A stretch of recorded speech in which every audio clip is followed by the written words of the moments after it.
네, 여러분 영상을 보고 도움이 되셨다면 구독과 좋아요 그리고 알람 설정까지 센스 부탁드리겠습니다. 네, 여러분 안녕하세요. 반갑습니다. 예비 승무원들의 멘토 테디쌤입니다. 네, 오늘도 함께 오늘은 늘스타도 함께 했습니다. 반가워요, 여러분. 네, 오늘은 어떤 주제를 준비했냐면 여러분들 지난번에 저희가 뭐 회사 복지 그리고 급여에 대한 이야기를 했었는데 늘스타님도 저도 이제 대한항공, 아시아나항공에서 약 4년 정도 근무를 했습니다. 얼마나 돈을 어떻게 모으고 어떻게 소비했고 이런 패턴들, 결과물들 또 돈에 대한 이야기를 조금 한번 해보겠습니다. 그래서 여러분들 재미있게 한번 지켜봐 주시면 감사하겠습니다. 저희가 일을 했었던 4년을 한번 다시 돌이켜보면 좋을 것 같아요. 그쵸, 입사 초반부터 시작해서 1년차 우선 요거를 아주 불안했던 우리의 불안정기라고 생각을 해보고 그 불안기 때는 어떤 식으로 돈을 모으고 썼는지 한번 이야기를 해보면 좋을 것 같아요. 입사 전에 어땠어요? 입사 전에 돈이 좀 마이너스였나요? 아니면 좀 모아둔 상태였나요? 어느 정도? 네, 저는 입사를 23살, 4살 뭐 요럴 때 했기 때문에 애기 때? 네, 애기 때 했어요. 그래서 대학생 때는 그냥 번 돈을 뭐 그때 남자친구 만나는 데 쓰고 친구들이랑 술 마시는 데 쓰고 정말 부질없이 돈을 다 쓰는 바람에 근데 아르바이트생 뭐 얼마나 벌겠어요, 그죠? 그래가지고 돈이 없는 상태에서 시작을 했습니다. 그래서 돈이 뭐 많다 적다라는 그냥 구별 없이 그냥 나 몇백이 들어온다는 것 자체가 굉장히 기뻤거든요. 저 같은 경우에는 이전에 또 직장을 다녔었어요. 호주에서 투자회사 다닐 때 사실 좀 쏠쏠했거든요. 지금 좀 오래전인데 당시에 호주 달러 환율이 미화 달러보다 높았었던 시기가 있었습니다. 그래서 돈을 차곡차곡 해서 몇 천을 모아뒀었어요. 네. 그래서 저는 좀 여유롭게 사실 입사했던 건 사실인데 결과는 까봐야 아니까 최종 4년 뒤에 결과는 조금 이야기를 해보죠. 그쵸, 저는 빵원에서부터 시작을 했고 네, 저 몇 천부터 시작을 한 그 상태를 지켜봐 주시고 이야기를 들어봐 주시면 될 것 같아요. 주로 우리가 어디에 소비를 했는지를 먼저 따져봐야 될 것 같은데 테디쌤 같은 경우는 혼자 혹시 나와서 거주를 하셨나요? 아니면 본가에서 사신 거예요? 저 본가에서 살려면 비행기를 타고 1시간 동안 왔다 가야 하는 바로 부산에 있었기 때문에 부산 아닙니까? 부산 아닙니까? 남자 부산이죠? 네. 농담이고요. 네네. 여러분, 그래서 저는 자취를 시작했습니다. 올라오자마자 약 5평 남짓한 그 강서구에 있는 강서구청 사거리에 있는 좀 오래됐네요. 생각해보니까 그곳에 딱 이제 집을 들어섰고요. 당시에 보증금 몇에? 보증금 3천에 35 최대한 꼭 깎아서 38만 원이라 했는데 제가 안 됩니다. 저 초년생입니다. 부탁드립니다. 그래서 35만 원. 그렇게 해서 오피스텔에 들어갔었습니다. 남산타워가 보이는 오피스텔이었는데 참 좋았어요. 처음에 이삿짐을 다 끝내고 이렇게 밤에 딱 멀리 바라보는데 정말 작지만 이 남산타워가 반짝반짝 거리는 게 내가 서울에 왔구나. 내가 서울 그런 느낌이군요. 서울의 밤이 이런 거구나 라고 했는데 그런데 좀 힘들었던 건 사실입니다. 너무 방이 좁고 이래가지고. 어땠어요, 미스타님은? 저 같은 경우는 약 한 7, 8평 되는 오피스텔에 살았었는데요. 그게 넓었던 이유가 다 있습니다. 들어보세요. 제가 돈이 없기 때문에 어떻게 오피스텔에서 살아야 될까 보증금이 걱정이었어요. 근데 대부분이 보증금이 1,000 이하는 별로 없더라고요. 그쵸. 최소. 그래서 동기 하나를 꼬셔가지고 동기랑 같이 생활을 하게 되었는데요. 그래도 꽤 치안이 좋고 그리고 통유리로 된 그런 로망이 있는 오피스텔 하나 구했어요. 어디 쪽이었습니까, 거기는? 그쪽은 김포공항 근처에 있는 송정역 그쪽인데요. 역세권이기도 하고 치안도 좋고 뭐 그런 건 다 좋았는데 금액이 조금 셌어요. 1,000에 70. 그래서 1,000에 70짜리를 살 때 500씩 서로 부담을 해가지고 부모님한테 뭐 어떻게 땡겨가지고 엄마 500만 원 빌려주시면 제가 몇 달치 월급 바로 갚겠습니다. 이렇게 해서 500씩 했고요. 생활비도 35씩. 이렇게 했는데 1,000에 70이고 이걸 500에 35로 줄였으면 뭐 돈이 월에 35만 나갔겠지라고 생각을 하시는 분들도 많겠지만 살아보셔서 아시잖아요. 제가 생활비 통장에다가 먹고 쓰고 먹는 것도 다 배달시켜 먹고 막 이러다 보니까 보통 한 달에 월 100 정도는 들어가더라고요. 그럼 일단 이렇게 지금 딱 했을 때 우리가 입사한 딱 초반에 생각하면 바로 이 교육기간을 빼놓을 수 없어요. 약 3, 4개월 되는 교육기간. 그때 월급이 제 기억에 한 150, 60 정도 나왔던 것 같은데 비슷하죠? 그쵸. 뭐 시간에 따라서 다르긴 한데 200을 안 넘었던 것 같아요. 그래서 150에서 200 사이가 될 텐데 그때 정말 손가락만 이렇게 쭉쭉 빨 정도로 맛있는 거 정말 먹고 싶어도 조금 아끼고 배고팠던 그 3개월 시절이 생각이 나네요. 그래서 뭐 교육생 때는 1,000원도 못 모으지 않나요, 그때는? 그렇죠. 하나도 못 모으고 그냥 번 돈 부모님 드리기 바빴고요. 네, 그랬습니다. 들어서 다행이다. 네네. 그러면 이제 뭐 교육생이 끝나고 우리 그럼 초반 1년, 이 인턴 기간 중 1년을 이야기할 수 있을 것 같은데 어땠어요, 네. 그때는? 인턴 기간 1년 동안에는 돈을 저는 모은다는 생각을 사실 안 했어요. 그래서 초반에 내가 1, 2년 할 거 아닌데 네. 경험을 최대한 많이 해보고 이게 모든 게 다 뉴원이잖아요. 새로울 때 하나하나 그 나라를 기념할 수 있는 거. 저는 주로 마그네틱, 네. 스티커, 그리고 수정구슬까지 아, 예쁜 쓰레기들인데 그거. 예스들을 많이 사가지고 오느라 굉장히 공중분해가 되는 그런 시기였다고 생각이 들어요. 그리고 그때는 왜 이렇게 사돈의 8촌까지 가족이 다 챙기고 그렇죠. 싶은지 이모부 생각나서 뭘 사고 고모부 생각나서 뭘 사다 보니까 훌륭해, 형님. 네, 한 달에 모으는 돈이 없었다라고 말씀드릴 수 있을 것 같습니다.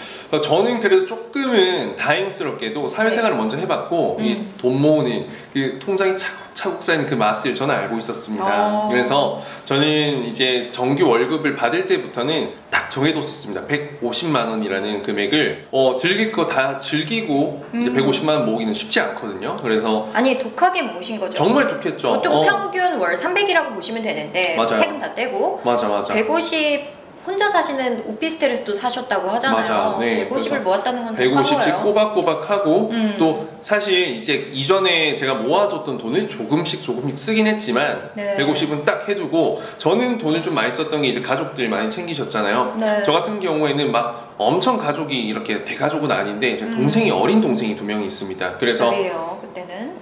그때가 초등학생이죠. 둘 다. 귀엽겠네요. 둘 다 엘리멘터리 스쿨. 돈 많이 드는 나이. 네. 장난감 랜덤 박스 스티커 왜 그렇게 사달라는지 모르겠는데 여튼 저기 해외 미주 가면 그렇게 뭐 해리포터 뭐 스티커 초콜릿 뭐 갖가지 영화 만화에서 나오는 그런 옷까지들 막 사달라고 그래서 종종 전 또 착한 오빠 형이니까요. 그래서 이 꿈과 희망을 위해 제가 막 사다 줬던 기억이 나네요. 그러면 저희가 뭐 1년 차 때 저는 거의 번 돈을 다 가족들을 위해서 엄청 많죠. 나를 위해서 네 예쁜 예스들을 사느라 돈을 많이 낭비를 했다. 저축액이 거의 없었다라고 보시면 될 것 같고 우리 테디 쌤은 그래도 월에 150만 원씩 그렇죠. 열심히 저금을 했다라고 이야기를 들을 수 있었습니다. 이것도 자부심을 가지겠습니다. 네네. 그래서 이제 2년 차 정도가 접어들면 저희는 아직 인턴 크루이긴 하지만 맞습니다. 안정이 좀 들어가는 그런 안정기가 될 것 같고 그리고 인턴을 벗어나서 정규직 전환이 되셨죠? 그쵸. 그때 이제 뭐 보너스도 받기 시작하고 부럽다, 특히 뭐 명절 보너스. 시즌 되면 이 날짜만 잘 떡값? 겹치면 정말 막 큰 돈이 들어오기도 해요. 보너스가 2개 겹쳐 들어올 때가 있어요. 완전 게이드 진짜 게이드. 너무 좋았어요. 그러면 뭐 일단 인턴이긴 하지만 그래도 상당히 돈을 좀 많이 받는 시즌이잖아요 그때. 저도 상당히 뭐 이제 보너스까지 들어오니까 조금 세부적으로 어떤 부분에 좀 많이 썼는지 이런 부분 좀 많이 쓰게 되더라. 뭐 사실 반값은 그대로일 거고 혹시 뭐 또 본가로 들어가셨을 수도 있겠지만 추측이 정말 맞아요. 제가 1년 동안 초반에 앞에 살면서 이게 혼자 사는 게 우선 밥을 잘 못 먹었고 영양 불균형이 오고요. 그리고 부모님의 단속이 없다 보니까 너무 삶이 좀 피폐해지는 느낌도 들고요. 그리고 가장 중요한 건 돈이 많이 들기 때문에 동기와 헤어져서 서로 각자의 집으로 가게 되었습니다. 각자의 길을 가자. 네, 그래서 집에서 살면서 돈은 이제 얼마 못 모았는데 그때 제가 생활을 해보니까 100만 원씩 꼬박꼬박 들어갔었잖아요. 근데 이제 엄마 아빠가 해주시니까 그거를 엄마 아빠한테 100만 원씩을 드리기 시작했어요. 진짜요? 네, 그래서 매달 100만 원씩 부모님을 드리느라 그게 좀 목돈으로 저한테는 월에 나갔던 고정 비용이었고요. 그리고 조금 그때 해보고 싶은 것들이 많아가지고 영어 과외도 시작을 해서 과외 수업도 들었고 그리고 개인적으로 뭐 PT부터 시작해서 예전에 또 운동하는 거에도 금액을 좀 많이 투자를 했어요. 지금은 뭐 그렇게까지 했나 싶기도 하지만 그래서 그런 데다가 좀 투자를 하면서 지냈고요. 그때부터 저도 각종 적금들을 분산해서 통장 쪼개기로 풍차 돌리기를 하면서 돈을 모으기 시작을 했는데 그것도 뭐 풍차 돌리기가 뭐 큰 돈으로 들어가면은 돈이 많이 벌게 되는데 저도 그런 통장들을 몇 개를 쪼개가지고 했던 게 월에 한 100 그 정도? 100. 네. 오, 그래도 많이는 못했던 것 같아요. 생활도 해야 되고 부모님도 드려야 되고 했기 때문에. 네. 저는 오히려 이제 그 사회생활에 좀 적응을 하면서 집에 대한 욕심이 조금 나더라고요. 사실 4, 5평에 사는 게 좀 힘들었어요. 그쵸. 왜냐면 저기 장거리 비행 갔다 와서 이런 시카고 같은 거 갔다 오면 완전 깜깜한 밤이에요. 그래서 불 꺼진 방에 뭐 반겨주는 개 한 마리 없고 되게 뭐 좀 우울해서 조금 네. 큰 집으로 옮겨야겠다라고 해서 돈을 조금 더 써서 조금 더 큰 집으로 갑니다. 몇 평으로 가셨어요? 5평에서? 5평에서 이제 10평. 와, 2배로. 네. 네. 2배로 갔고 거기에 이제 뭐 살림살이들도 조금 넣고 사람 사는 집처럼 하고 네. 살았죠. 그리고 제가 한 가지 이제 생각했던 건 네. 차는 절대 사지 말자라고 생각했었습니다. 차가 필요가 없어요. 네, 필요 없어요. 근데 이제 남승무원들 거의 다 차를 타고 다녀요. 네. 그래서 뭐 보통 이제 동기도 태워주고 뭐 이렇게 좀 중요한 부분은 여자친구가 생겨야 되기 때문에 사는 그쵸, 경우가 그쵸. 많다고 들었는데 그래서 저는 너무 뭐 솔직했나요? 계속 네. 뭐 집이랑 어차피 네네. 출근할 거 출퇴근할 건데 대중교통 이용 출근할 때만큼 택시를 탔습니다. 체력을 아껴야 되고 또 네네. 손님들에게 환한 미소를 드려야 되기 때문에 퇴근할 땐 버스나 지하철을 탔었던 그런 기억이 나네요. 그리고 뭐 제일 많이 썼던 건 사실 해외에서 체류할 때 네. 오늘 조금 많이 썼던 것 같아요.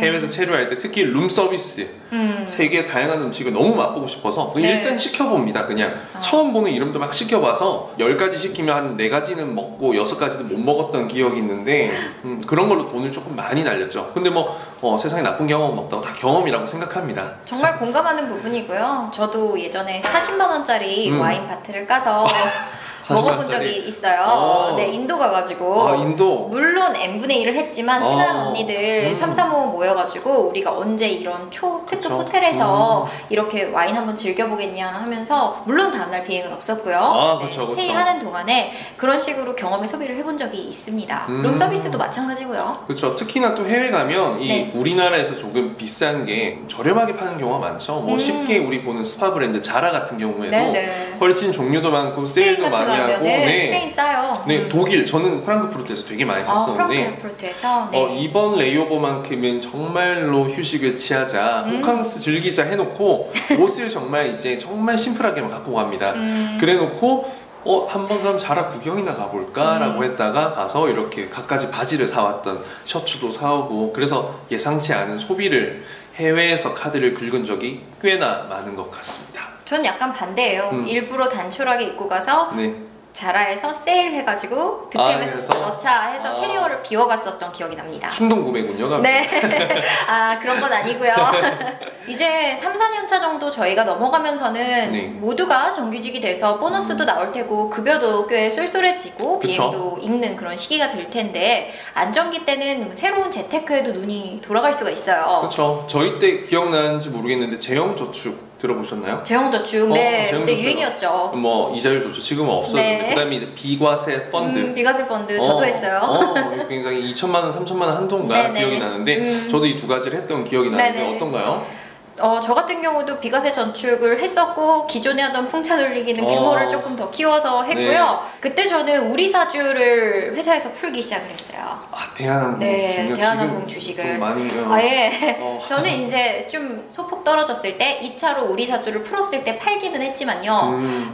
1차 때 너무 금액을 많이 주고 사가지고 네네. 한참 후회를 했었던 기억이 있는데 그때는 저뿐만 아니라 대한항공 사무장급들부터 해가지고 모두가 랜딩을 하고 나면 네. 바로 폰을 켭니다. 그 다음에 와이파이를 공항 거를 잡아서 얼마나 떨어졌는지를 확인하면서 술을 마시죠. 술을. 네, 그래서 그 우리 사주는 정말 안 좋았던 기억으로 기억이 되는데요. 저 같은 경우에는 퍼퓸 한 달에 한 50만 원씩 그 달러 들어오는 거 있죠. 저는 네. 그거를 한 번도 쓴 적이 없습니다. 와, 대단하시다. 퇴사할 때쯤 되니까 한 2천만 원 정도 모이더라고요. 그냥 하나도 안 쓴 거네요.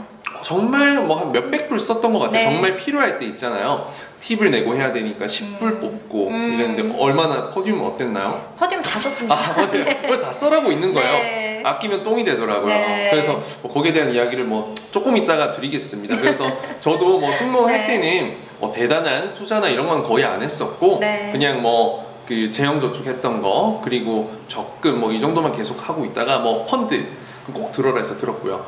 그리고 이제 막바지쯤에 제가 이제 이 돈이 모이다 보니까 투자할 곳이 어디 있는지 찾게 되더라고요. 그래서 어쨌든 퇴사할 때 총 얼마 정도 모았던 것 같아요? 약 4년간? 저는 우선 돈을 한 2,800 정도? 2,800. 그 돈을 우선 나오자마자 이율이랑 이렇게 비교를 해봤어요.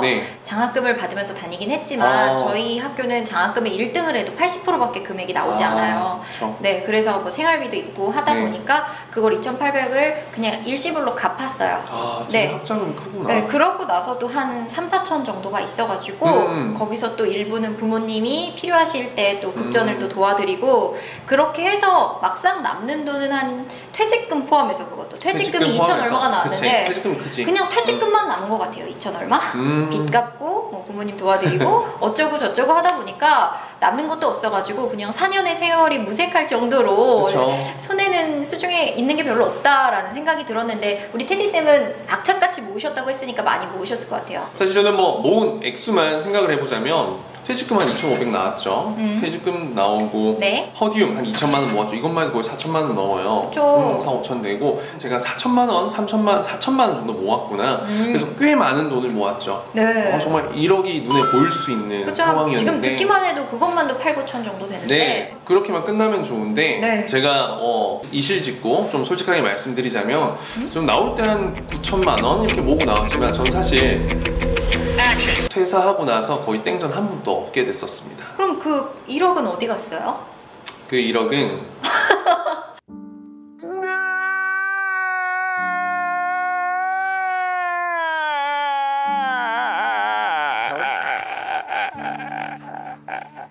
힘내세요.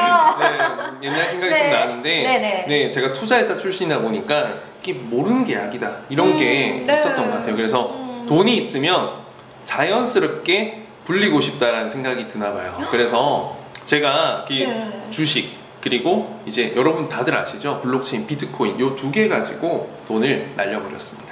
어떻게 날렸냐? 뭐 간단하게만 설명을 드릴게요. 저는 투자랑 맞지 않은 사람입니다. 그렇죠. 뭐 그걸로 돈을 버는 사람도 있는데. 뭐 재밌는 건 이제 뭐 비트코인이 아주 예전부터 알고 있었는데 이게 투자 마음이 급하다 보니까 그때 당시 정말 머리만 감고 나와도 막 100만 원, 200만 원씩 벌리던 시절이었어요. 샤워하고 나오면 돈이 100만 원 올라있고 막 정말 신기했죠. 그래서 처음에 작은 돈으로 1,000만 원으로 시작했다가 이게 정말 뭐 10배 가까이 오르니까 돈을 가지고 있던 돈을 더 넣게 되고 이게 또 오르니까 더 넣게 되고 그래서 결국 가지고 있는 전 재산 1억을 넣으신 거예요? 1억 거기 이제 뭐 비트코인에 뭐 한 일부를 넣고 주식을 해서 예를 들어서 예상치 못한 정말 비전이 있고 정말 좋은 회사라고 생각했는데 갑자기 총수가 감옥을 가게 되거나 갑자기 있었던 사업도 망하게 되거나 갑자기 뭐 저작권 분쟁으로 장기화되거나 또 뭐 아직도 기억나는 게 금의 가치에 투자하는 게 있었는데 이게 하락하는 가치 ETF 펀드 같은 게 있어요.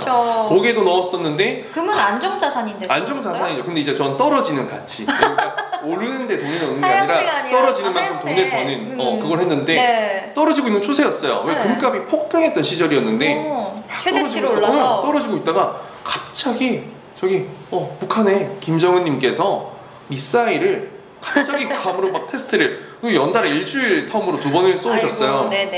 전시 상황이 되면 안정자산이 올라가면서 돈이 급등해가지고 금이 돈을 그래서 1억 날렸습니다. 그래서 뭐 양화대교가 뭐 그런 그 친구 가수분의 그런 느낌이 아니라 뛰어내려 이런 좀 많이 아팠던 시절이죠. 그래도 잘 버티셨나요? 지금은 뭐 이제 저에겐 빚은 없습니다. 아이고 승무원 생활을 4년 동안이나 했는데 둘 다 빵원을 가지고 나왔어요. 그런 빵원. 입장에서는 여러분들이 뭐 승무원 너무 부럽다라고 생각을 하실지도 모르겠지만 돈은 정말 어떻게 버느냐보다 얼마나 버느냐보다 쓰는 게 더 중요하다. 어디에다가 투자를 하느냐가 더 중요하다라는 것을 저희를 보면서 아셨을 거란 생각이 듭니다. 즐길 수 있을 때 즐기십시오 여러분. 오늘 영상 이것으로 마무리하겠습니다. 재밌게 보셨다면 좋아요 눌러주시고요. 구독도 함께 부탁드리겠습니다. 알림 설정도 딸랑딸랑 부탁드릴게요. 댓글도 좋습니다. 네, 다음에 또 만나요 여러분. 안녕.